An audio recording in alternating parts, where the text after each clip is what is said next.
What we do when they come anywhere near Britain is to make sure we track them closely. We know what they're doing. We keep an eye on them.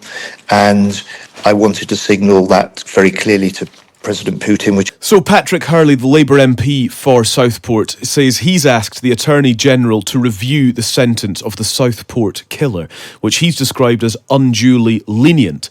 Let's speak to the Defence Secretary, John Healey. Good morning to you. Good morning. Very good to have you on. So Axel Rudakabana's sentence has been referred to law officers under this unduly lenient sentence scheme. And the former Director of Public Prosecutions, Lord MacDonald, told Times Radio judges should have discretion over age in cases such as that of Rudakabana. What's your take on this? Are sentences, do they need to be reviewed? Should judges have more discretion?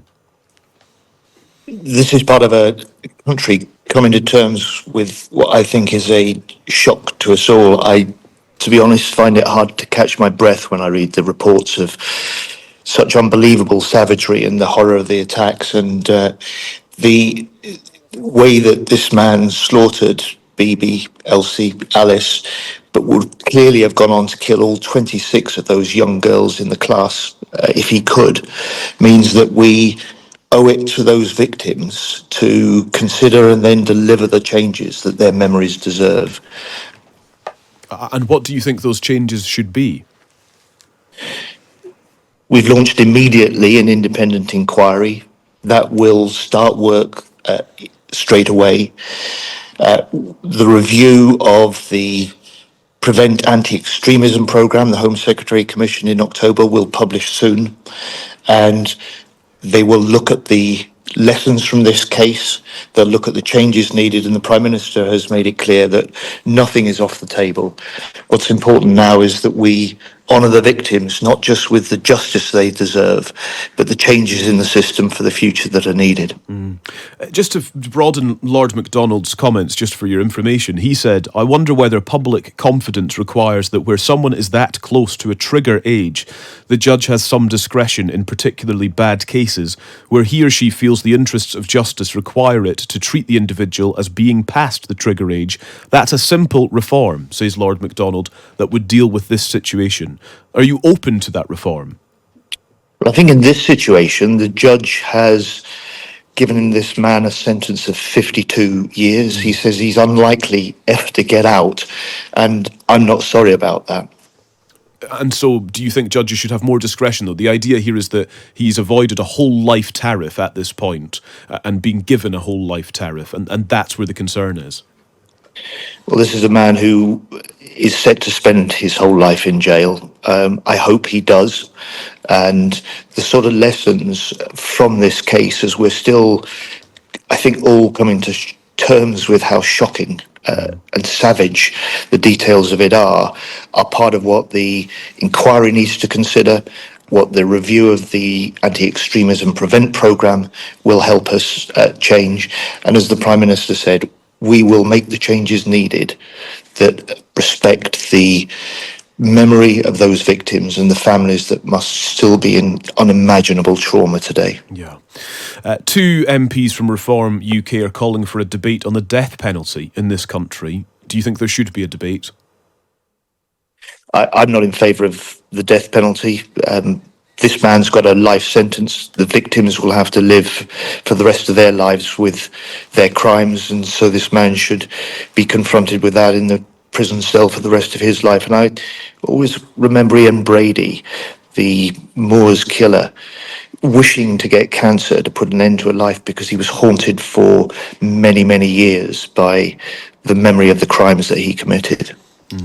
It's an interesting point, actually. Interesting consideration. One of the other parts of this that I do want to put to you, I note that you've mentioned the inquiry, you mentioned changes will come in respect of the victims' memories and what they deserve. When we look at this case and Rudakabana, the history of violence, the carrying of knives, calling Childline to tell them he wanted to kill someone, he was referred to Prevent 3 times, his parents repeatedly called the police because of their worries over his frightening behaviour.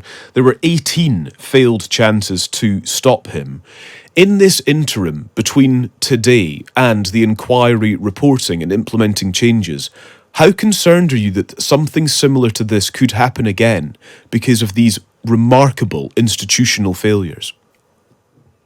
Well, you're right. There were a network of agencies that knew about this teenager, knew about his violence, clearly underestimated the scale, failed to have any interventions. And this independent inquiry, which is beginning its work immediately, will do that work. It'll do it fast, and it'll help us make How sure that fast though? These things take time, don't they, John Healey? That's the problem. That we will live with concerns that these systems are not working right now. the inquiry will set the pace and timetable for its own work, but it it will know how much the country wants to see a plan for the laws, the agencies, the programs that may have failed in this case, and ensure they can keep up with the growing number of these sort of people who have extreme violent intent to kill, do so without an ideology that brands them terrorists. And that's part of the challenge, that we have to do it fast, but we have to get it right. Do you worry that these systems are failing even today, that they are letting us down? Uh, you can't look at and listen to the details of this case.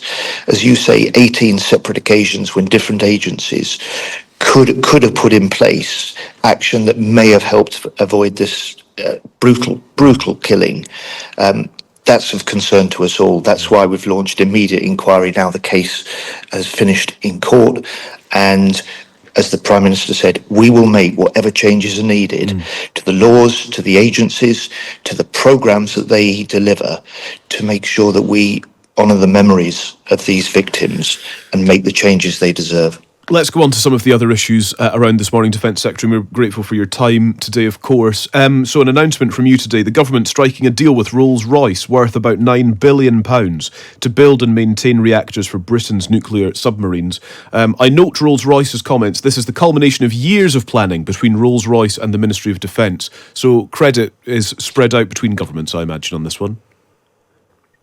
Exactly so. This has been 4 years in the negotiation.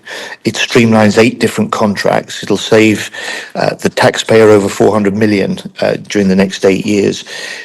It's the biggest ever Rolls-Royce contract with the MOD. It'll be a big boost to jobs, to growth, and our nuclear deterrence. And of course, it's going to create at least 1,000 new jobs. And it shows defence is an engine for economic growth in this country. One of the other stories in the Times today that's within your remit is around Russian ships and just how close they're getting to Britain and indeed loitering in British waters. The Times reports that Russian ships with military or government links have been identified loitering more than 40 times since the outbreak of war in Ukraine. We don't seem to be very good at intimidating Vladimir Putin, do we, and commanding his respect, perhaps in the same way as Donald Trump might. Why are we bad at that? Well, these ships have a right of international freedom of the seas to sail in our waters. What we do when they come anywhere near Britain is to make sure we track them closely. We know what they're doing. We keep an eye on them. And I wanted to signal that very clearly to President Putin, which is why this week I confirmed that I'd authorised just before Christmas, when this Russian spy ship Yantar was in our waters, for one of our UK submarines to surface close by to warn them off, and it then turned tail and headed straight to the Mediterranean. And in many ways, it underlines what I'm announcing today, because the manufacturing here in Derby, it gives us the submarines and the hard power we need to defend Britain and defend our seas.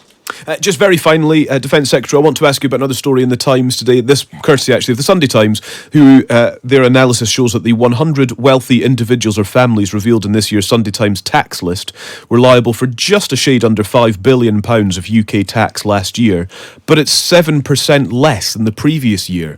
Is this yet further evidence that Labour are scaring away some of our highest earners? No, I was a Treasury Minister for 5 years. To be honest, the levels of every tax go up and down, and there are normally a lot of different factors. What's important about any tax system is that it's fair.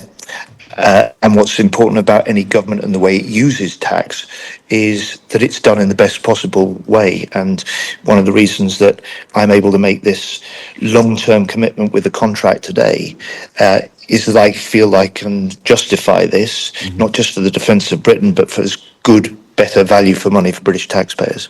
Defence Secretary John Healey, thank you ever so much. Thanks for your time.